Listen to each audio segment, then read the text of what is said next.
Hello students, as we have welcome to the Agrawal classes. ये English की class 12th RBSC book Rainbow chapter number 2 a room 10/8. I have already made one video of this chapter. I hope you might have seen that video. This is the second episode of this video. Let us study. As in first episode I have told that K.S. Duggal has written this story. ये generation gap के ऊपर एक sarcastic story है that we do not पे respect to our parents और grand parents in their old age. So this is a sarcastic story and कल मैंने आपको बताया था जो इसके मेन कैरेक्टर्स हैं mister Malik, Mrs Malik, architect. Mister Malik, Mrs Malik के दो बच्चे, एक बेटा और एक सन और एक डॉटर, और मिसेस मलिक की सासू माँ, मिसेस मलिक की mother in law. These are the main characters of this story. और मिसेस मलिक की डॉटर इन लॉ भी, उनका भी इसके अंदर रोल है, वो भी एक चैप्टर है क्योंकि सास भी कभी बहू थी. ऐसा सा ही इसका स्टोरी है, सास, बहू और फिर बहू, नई पीढ़ी की 3 जनरेशन्स की ये स्टोरी इसके अंदर है. We will study this thing. And जो ये लोकेशन मैंने आपको कल ही मेंशन किया था, आपको ध्यान होगा, ये दिल्ली की स्टोरी है. मिस्टर मलिक जो हैं उनका ट्रांसफरेबल जॉब है.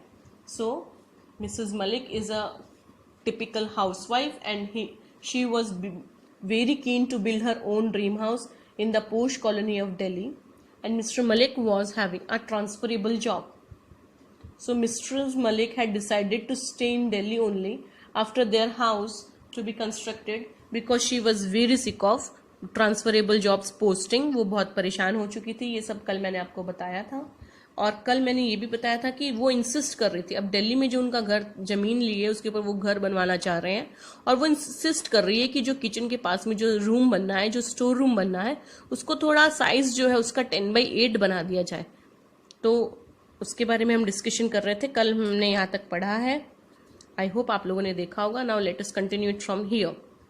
In today's class mister Malik joined them. Mister Malik, कल आपने देखा था कि उनका टेलीफोन आ गया था. मोबाइल फोन की बात नहीं, इसमें स्ट्रिक्टली मेंशन्ड है, टेलीफोन आ गया था. तो पास वाले रूम में वहां चले गए थे, और जब वो चले गए थे तो मिसेस मलिक ने पीछे से एक्सप्लेन किया कि वो स्टोर रूम जो है उसको ऐसा क्यों चाहती हैं 10/8 का. उन्होंने आर्किटेक्ट को समझाने की कोशिश की कि वो ये चाहती हैं कि वो रूम जो है, जब तक मदर इन लॉ है, ओल्ड जो है, जब तक वो है, सर्वाइव कर रही है, उनकी लाइफ है, तब तक तो वो उस रूम में रहेंगी.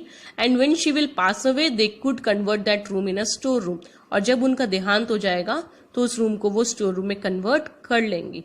बट उन्होंने ये जब एक्सप्लेन किया उस वक्त मिस्टर मलिक वहां थे नहीं, बट उनके माइंड में ये थॉट, जब वो वहां बैठे थे तब मिसेस मलिक ने इस पैराग्राफ में विचार दिया था, अपना सजेशन, तब उन्होंने थॉट सुना था, सजेशन उनका सुना था मिसेस मलिक का, कि रूम की साइज जो है 10/8 होना चाहिए.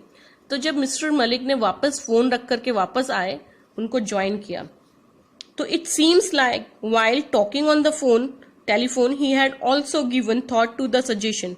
ही thought he too was of the opinion that the store should be a little bigger. It is always better to have a commodious storeroom so that one can move about the trunks more freely than it is more convenient to keep it tidy. Now let us first understand a few word meanings of it. मैंने आप लोगों के लिए word meanings लिखे हैं already. You can copy them in your notebook. Given thought का meaning होता है considered, सोचा, विचार किया. कमोडियस मतलब होता है लार्ज. स्टोर रूम के लिए ये यूज हुआ है, ज्यादा जगह वाला स्टोर रूम. टाइडी, साफ सुथरा या व्यवस्थित या orderly arranged, properly managed. Courtyard का मतलब होता है एन ओपन स्पेस, आंगन जिसको हम कहते हैं. बड़े घरों के अंदर ये होता है, छोटे घरों के अंदर बड़ा हॉल या बड़ा आंगन नहीं होता है. That is courtyard, an open space of a large house. Then the next word is up to here only we have studied. Now let us understand कि यहाँ पे क्या हुआ है. मिस्टर मलिक जब उनके साथ में उन्होंने ज्वाइन किया डिस्कशन को वापस आकर के, तो while he was talking on the phone, जब वो टेलीफोन पे बात कर रहे थे तो उस दौरान उन्होंने मिसेस मलिक के सजेशन के ऊपर विचार किया, और उनका भी यही मानना था. He was unaware of the fact. Mister Malik को ये नहीं पता कि रूम स्टोर रूम जो है 10/8 का मिसेस मलिक मैडम क्यों बनवा रही हैं, ग्रैंड मदर इन लॉ के लिए बनवाना चाहती है, ये चीज का मिस्टर मलिक को मालूम नहीं है कि बूढ़ी माँ के लिए वो स्टोर रूम यूज होने वाला है। ठीक है, आप इस चीज को ध्यान रखिएगा।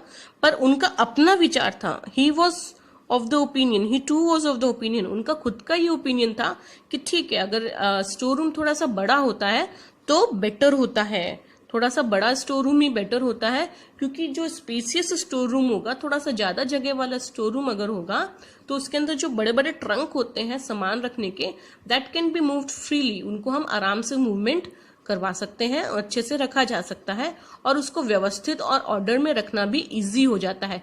कन्वीनियंट मतलब होता है आसानी से या इजीली। आई होप आपको बहुत अच्छे से समझ में आया होगा। Now let us study the next paragraph. It was decided that the room adjacent to the kitchen should be 10/8. तो फाइनली ये डिसीजन हो गया कि किचन के जो एडजेसेंट है, किचन के जो नियर बाय रूम है, वो 10/8 का होगा। मिस्टर मलिक ने भी अग्री कर दिया। And the courtyard would be a little narrower but that didn't matter match.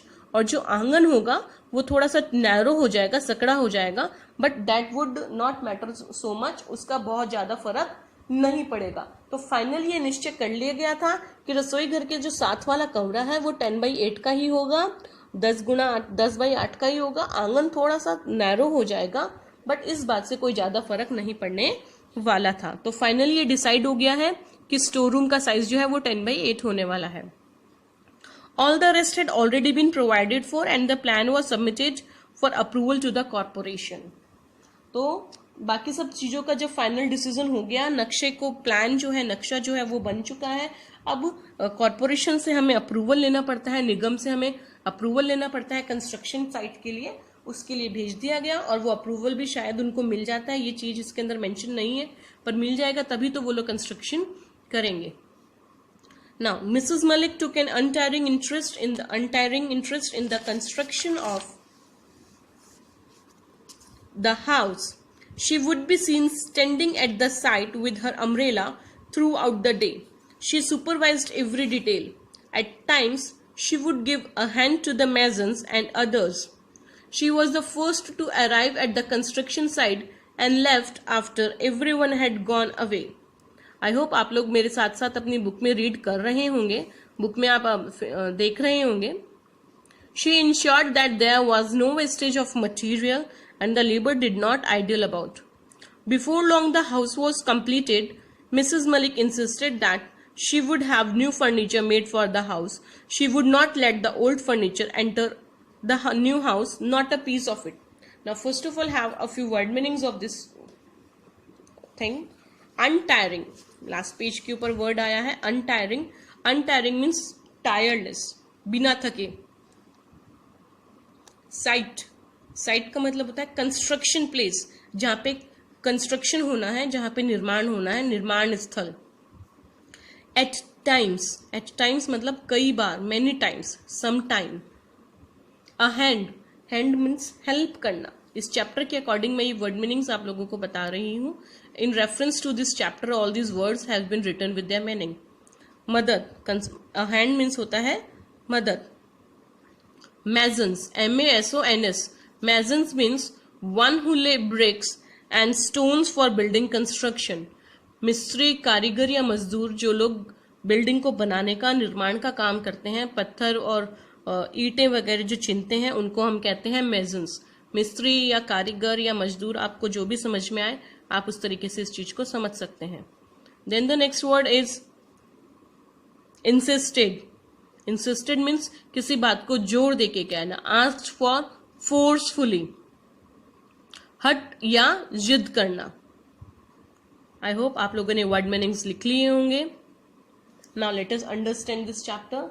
तो जब घर का कंस्ट्रक्शन शुरू हो गया था तो मिसेस मलिक ने उसके अंदर बहुत ज्यादा इंटरेस्ट लिया। शी टुक अनटायरिंग इंटरेस्ट, बिना थके वो काम उसके अंदर इंटरेस्ट लेती थी, रुचि लेती थी। कीन इंटरेस्ट, बहुत उत्सुकता से उन्होंने घर के निर्माण कार्य के अंदर अपना योगदान दिया। वो सुपरविजन करने जाती थी, हर डिटेल को वो स्टडी करती थी। तो जब सब चीजें फाइनल हो गई तो मिसेस मलिक ने बहुत उसके अंदर रुचि ली काम के लिए। वो पूरा दिन अपने अम्ब्रेले के साथ वहां पे खड़ी दिखाई देती थी, वहाँ पे निर्माण स्थल के ऊपर, कंस्ट्रक्शन साइट के ऊपर वो दिखाई पड़ती थी। हर छोटी बात को वो डिटेल में समझती थी, उसका निरीक्षण वो करती थी। और कभी कभी एट टाइम्स मतलब सम टाइम्स, मैंने आपको अभी मीनिंग बताया था, एट टाइम्स मतलब कभी कभी जब भी ज़रूरत होती थी, कई तो बार वो अपने मिस्ट्री जो होते थे उनकी भी मदद कर दिया करती थी अगर उनको ज़रूरत होती थी तो। बहुत हार्ड वर्किंग लेडी बताई गई है इस चैप्टर के अंदर मिसेस मलिक जो है। And she was the first, वो सबसे पहले कंस्ट्रक्शन साइट के ऊपर आती थी और तभी वहां से जाती थी जब सारा काम फिनिश हो जाता था, सब लोग वहां से चले जाते थे। मिसेस मलिक इस बात को भी इंश्योर करती थी कि मटेरियल जो है वो वेस्ट नहीं होना चाहिए और किसी भी चीज की वेस्टेज नहीं होगी, और जो लेबर्स हैं वो भी आइडियल नहीं होंगे, खाली नहीं बैठे, निठल्ले नहीं हो, उनके पास भी कुछ काम होना चाहिए। तो वो बहुत रिसोर्सेज को ऑप्टिममली यूटिलाइज करती थी, चाहे वो ह्यूमन रिसोर्स हो, चाहे बाकी रॉ मटेरियल या जो कंस्ट्रक्शन मटेरियल था उनका, किसी भी चीज की वो वेस्टेज नहीं होने देती थी। बहुत अच्छा वो सुपरविजन और मैनेजमेंट कर रही थी। And before long the house was completed, बहुत ज्यादा दिन नहीं लगे, घर जो था उनका कंस्ट्रक्शन का काम जल्दी पूरा हो गया। और मिसेस मलिक ने इंसिस्ट किया, जिद की कर ली कि अब वो नया घर बना है तो नए घर के लिए वो जो फर्नीचर जो होगा वो भी पुराना उसके अंदर एंट्री नहीं देंगी। ओल्ड फर्नीचर जो है वो अपने नए घर के अंदर एक पीस भी ओल्ड फर्नीचर नहीं लेके जाएंगी। इसका मतलब यही हुआ कि नए घर के अंदर नया फर्नीचर मिसेस मलिक लेके आएंगी। तो उनका सपनों का घर जो था, उनका जो ड्रीम हाउस था, वो लगभग तैयार हो गया था। Now let us study next paragraph. They were still in the midst of the plan to shift when they learnt that the house had been acquired by the government. Mrs. Malik was furious. But the next moment, when Mr. Malik mentioned the rent assessed, she quietened down. Now let us have word meanings of this paragraph. Still in the midst of the plan. While they were making plans. Still in the midst of the plan while they were making plans. जब वो लोग plans बना रहे थे उसी योजना के बीच में ही कुछ हुआ है। तो ये इस वर्ड फ्रेज का यहाँ पे मतलब है एक्वायर्ड। यहाँ पे पैराग्राफ के अंदर गवर्नमेंट ने इस चैप्टर के अंदर एक्वायर कर लिया उनका घर। Taken over by the government, सरकार ने कब्जा कर लिया या सरकार ने कब्जा ले लिया। Furious, furious means very angry, अत्यंत क्रोधित हो जाना। रेंट असिस्ट, रेंट जो है उसका एस्टिमेटेड अप्रोक्सीमेटली रेंट जो है वो फिक्स कर दिया गया, किराया तय कर दिया गया by the government. Quietened down, quietened down means became calm, शांत हो जाना। आई होप आपने ये सब वर्ड मीनिंग्स लिख लिए होंगे। आप पॉज प्ले करके भी मेरे वीडियो को अपने वर्ड मीनिंग्स लिख सकते हैं और दोबारा भी समझ सकते हैं, रिपीट में भी देख करके। Now let us understand this paragraph. तो जब उनका घर बन गया था, वो लोग अभी प्लान ही कर रहे थे। In the midst of the plans to shift, वो लोग अभी नए घर में जाने के, शिफ्ट होने के बारे में प्लान ही कर रहे थे कि उन्हें पता चला कि उनका घर जो है गवर्नमेंट के द्वारा एक्वायर कर लिया गया है, सरकार ने जो है उनका घर अधिग्रहण कर लिया है। ये मिसेस मलिक का उसके अंदर बहुत एफर्ट्स लगा था। तो जैसे ही उन्हें पता चला कि उनका जो ड्रीम हाउस है उसमें वो नहीं जा पाएंगी, तो Mrs Malik was very furious. Mrs Malik जो थी वो बहुत ज्यादा गुस्सा हो गई। बट नेक्स्ट मोमेंट, जैसे ही मिस्टर मलिक ने उनको ये बताया कि सरकार ने अगर अधिग्रहण किया है तो उसके बदले हमें किराया दिया जाएगा, अच्छी अमाउंट का हमें किराया मिलेगा, ये सुनकर के मिसेस मलिक जो है थोड़ा शांत हो गई कि ठीक है, चलो पैसा लगा हुआ हमारा वेस्ट तो नहीं हुआ, हमें कम से कम किराया तो मिलेगा, अगर हम उसमें रह नहीं सकते हैं। तो जब गवर्नमेंट ने अधिग्रहण कर लिया तो वो लोग उसमें शिफ्ट नहीं हो सकते थे अब, और घर खाली रहेगा तो खाली घर का कम से कम किराया मिलेगा। ये सुनकर के मिसेस मलिक जो थी वो कुछ शांत हो गई। Now let us understand next paragraph. While supervising the construction of the house, she had cultivated love for the neighbors and made friends in the colony. She thought of various plans for doing up the house. Everything had to be forgotten. Cultivated love for her neighbors को इस chapter के according जो यहाँ पे है वो यही होता है, behaved politely and affectionately, अच्छा व्यवहार करना, प्रेम से रहना और अपनी पहचान बनाना, picked up acquaintance, ये ई है, ठीक है। Cultivated love for her neighbours, behaved politely and affectionately with her neighbours and picked up acquaintance. अपने पड़ोसियों के प्रति स्नेह या विनम्रता या प्रेम को विकसित कर लिया था, मिसेस मलिक के लिए यूज हुआ है, और वहां पे अपनी पहचान बना ली थी। नेक्स्ट वर्ड जो इस पैराग्राफ में हार्ड आया है वो है डूइंग अप। डूइंग अप का मतलब घर को सजाने से हो सकता है, डेकोरेशन हो सकता है, पेंटिंग हो सकता है, या फिर इम्प्रूवमेंट हो सकता है। घर को सजाना या ठीक करने से रिलेटेड ये वर्ड है। Now let us understand this paragraph.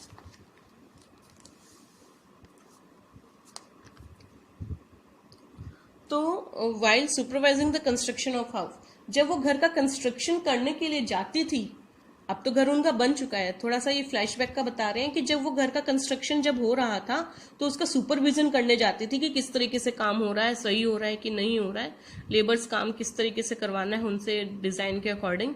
जब वो वहां जाती थी तभी उन्होंने ऑलरेडी पहले ही वहां पे जाते ही सब उन्होंने जो था अपने नेबर्स के साथ में दोस्ती कर ली थी, अपने प्रति जो है प्रेम विश्वास जो था वो डेवलप कर लिया था, और अपने दोस्त बना लिए थे, अपने फ्रेंड्स उस कॉलोनी के अंदर, क्योंकि जहां उनको रहना है उन पड़ोसी के साथ में उन्होंने अच्छा व्यवहार करना शुरू कर दिया था, उनसे उनकी फ्रेंडशिप भी हो गई थी मिसेज मलिक की। और उन्होंने बहुत सारे प्लान्स सोचे थे कि अपने घर को अपने अच्छा बनाने के लिए, घर को और बेटर बनाने के लिए, घर को और डूइंग अप करने के लिए, घर को और डेकोरेट करने के लिए। बट क्योंकि अब गवर्नमेंट ने, सरकार ने उनके घर को अधिकृत कर लिया है, एक्वायर कर लिया है, सरकार के कब्जे में है, उनको वो घर रहने के लिए अभी नहीं मिल सकता है, कोई लीगल फॉर्मेलिटीज बाकी हैं अभी, तो उसको अब वो सब कुछ भूल जाना था, क्योंकि उसके सब प्लान्स जो थे अब एक बार पॉज हो गए हैं, उनके प्लान्स जो थे उनको वो सब भूल जाने थे। Now let us study these paragraphs. Then they were transferred from Delhi. Mrs. Malik was happy. She would no more see her house, regret not being able to live in it, and then thinking of the substantial rent feel consoled. Transferred from one place to another, they had to wait for many more years for another term of posting in Delhi. In the meanwhile, Mrs. Malik's mother-in-law passed away. Their daughter had been married. In a way, they were lucky that their house had been rented to the government. Private tenants are such a headache. There is no end to their complaints and demands. So, regret का मतलब जो था यहाँ पे, let us have a few word meanings. Regret का मतलब होता है अफसोस, substantial का मतलब होता है अच्छा। मैंने आप लोगों के लिए word meanings लिखे हैं, you can copy it down. आप देख सकते हैं स्क्रीन पे आपके आ गए हैं word meanings. Substantial means large in amounts, अच्छा खासा उनको अमाउंट, जो अच्छी कीमत उनको घर की अभी किराए के रूप में जो मिल रही थी, उसके लिए ये वर्ड वो यूज हुआ है सब्सटेंशियल। देन टेनेंट्स, टेनेंट्स का मतलब होता है पर्सन हु पे rent for the use of a room, building, land etcetera, किराएदार। इसमें एस लगा हुआ है इसलिए मैंने यहाँ पे पर्सन्स लिखा हुआ है। Then the next word is requisite. Requisite means taken over, अधिकृत कर लिया गया था गवर्नमेंट के द्वारा।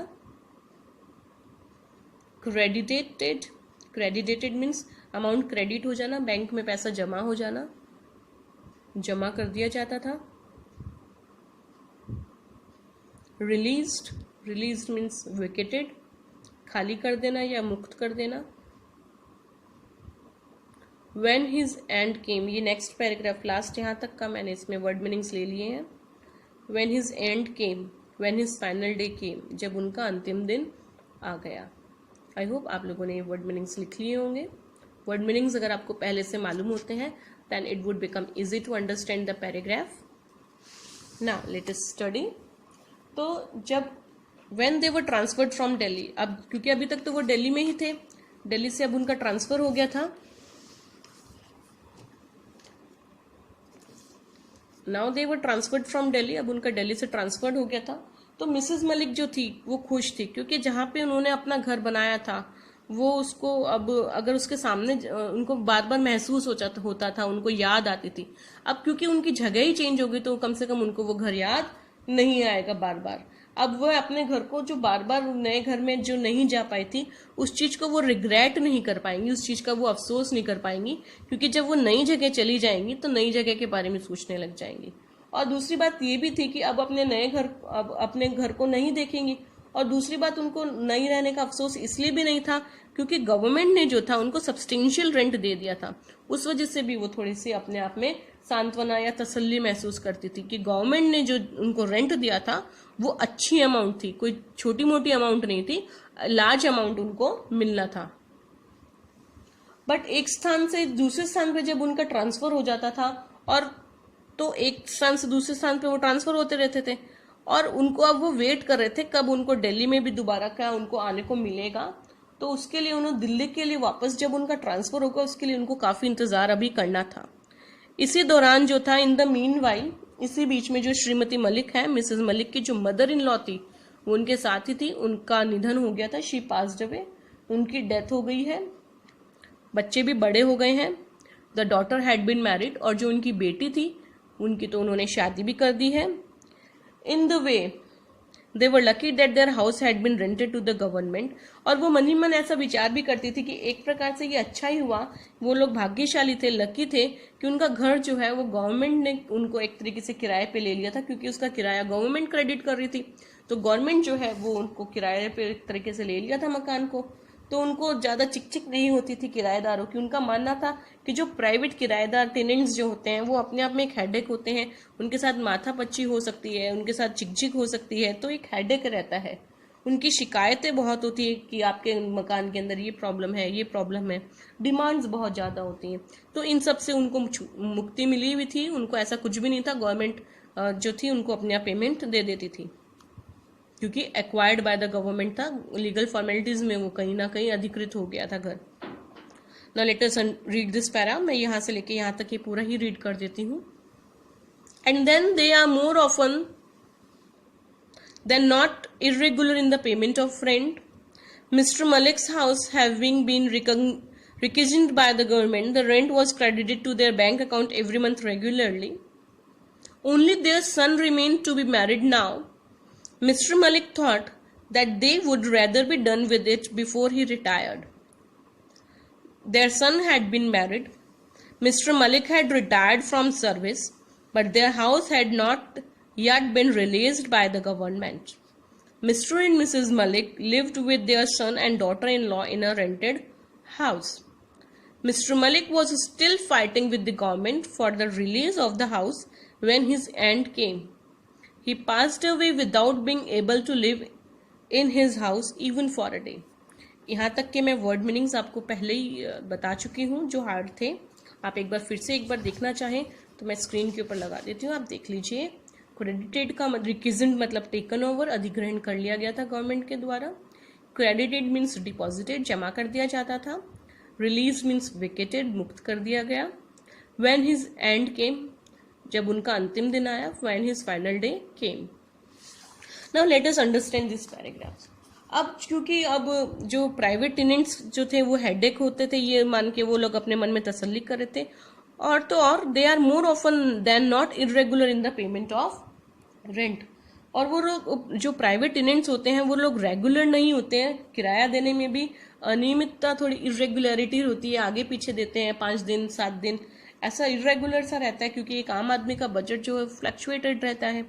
तो मिसेस मलिक का जो घर अभी सरकार ने एक्वायर कर लिया था, उस वजह से गवर्नमेंट तो जो है फिक्स डेट के ऊपर उनके बैंक अकाउंट के अंदर जो है किराया क्रेडिट कर देती थी। तो कोई भी डेज जो है आगे पीछे नहीं होते थे, एक फिक्स डेट के ऊपर उनको अच्छी खासी रेंट के रूप में उस घर की अमाउंट मिल जाती थी। अब जो था ओनली माता जी का देहांत हो ही चुका है, बेटी उनकी शादी उन्होंने कर ही दी, तो अब मिस्टर मलिक, मिसेस मलिक और उनका बेटा रह गया था। अब जो था समय बीतता गया, टाइम पास्ड गोज ऑन, समय बीतता जा रहा है। अब उनका सिर्फ बेटा ही जो है उसकी शादी करनी बाकी है। मिस्टर मलिक जो थे उनका यही मानना था कि रिटायरमेंट होने से पहले ये काम भी हो जाए तो ज़्यादा अच्छा है। उनके बेटे की भी वो सोच रहे हैं कि अब शादी कर दें, तो उन्होंने फिर फाइनली अपने बेटे की भी शादी कर दी। मिस्टर मलिक जो है अपने जॉब से रिटायर भी हो गए, पर उनका घर जो है अभी भी सरकार ने मुक्त नहीं किया है, रिलीज नहीं किया है। घर अभी भी सरकार के पोजीशन में ही, सरकार के अधिग्रहण में ही है। मिस्टर और मिसेस मलिक जो थे अभी किराए के मकान में अपने बेटे और बहू के साथ में रह रहे थे, एक रेंटेड हाउस में रह रहे थे। मिस्टर मलिक जो थे वो अभी भी अपने घर को सरकार के से रिलीज करवाने के लिए, सरकार से मुक्त करवाने के लिए स्ट्रगल कर रहे थे। जो भी फॉर्मेलिटीज होती थी, हो सकता है कोर्ट की चक्कर लगाने पड़ रहे हो, जो भी थे वो कर रहे थे। पर क्या हुआ?